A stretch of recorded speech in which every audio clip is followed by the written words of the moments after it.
Yo, what up, guys? Listen, today we're going to talk about buying a home if you only have one income, right? A lot of people seem scared and terrified, not really understanding if they're able to actually purchase a home with just one single income, right? So I want to explain to you guys some of the important factors when it comes to buying a home and what you want to consider before you make that purchase because it is a big purchase, right? And it can be one of the biggest investments in our lives, right? So first, you want to talk about the price range, all right? If you are only working with one income, you really want to focus on your price range. Um, you may say to yourself, okay, I know that I do not, even if you can afford it, I know I do not want to spend over $100,000 on a home. Okay, because I know if I spend $80,000 on a property, even though I can afford 100,000, that it is more important for me to actually be able to keep that money, save that money into reserves, because now as a homeowner, if something happens with the property as far as maintenance or upkeep, it is your responsibility to take care of, right? So I'm gonna keep this money um, and I'm gonna go ahead and get a lower mortgage because my price point is more affordable, which is in parentheses. Alright. Now, secondly, whether you are buying a property with your spouse or by yourself, the credit score is always going to be an important factor. But the reason why you also really want to focus on the credit score when it comes to just having one income is because the credit score is going to affect your interest rates.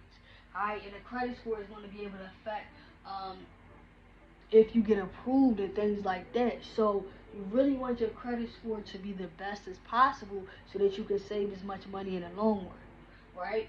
And then last is income level. All right, now this is super important because you're working with one income. Now, you want to kind of look and see, okay, am I at a low income range? Will my income be considered medium? Will my income be considered high, right? Now, this is a super important factor because if you are looking to buy a home for, like the example I said earlier, of $80,000, you want to buy this home for $80,000, right? So, purchase price, $80K, right? Now, credit score, let's say credit score is pretty good. You right around the 700. Your income level is where it gets super important because are you low?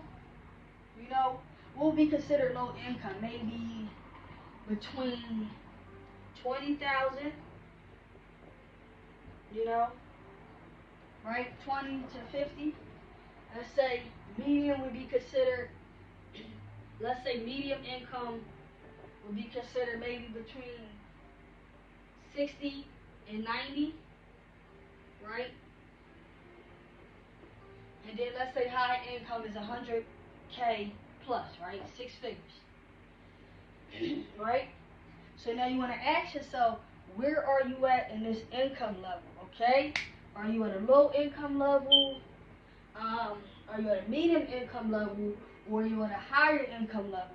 Now, even if you're at a higher income level, it's important to understand that just because I can afford the 100K, I might want to play it smart and do the 80K because now I just saved myself 20K, and that 20K that I would have spent over time while paying down that mortgage, I can now begin to use that for reserves and maintenance and things of that nature, right? So it's super important to consider these factors, but the short answer is yes.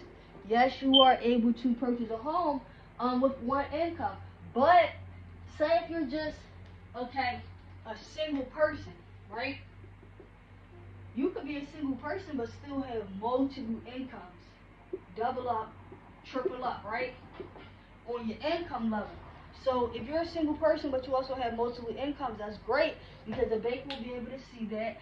That comes included into your stability with how much you can afford. So yes, you definitely can purchase a property with just a single income, but you do want to consider things such as price range, you know, the credit score, and what income level you are at, and not necessarily just going with the highest price point just because you could be potentially approved for that, right? Especially as a single borrower, and you're not using a co-signer or you're not using your spouse, all right?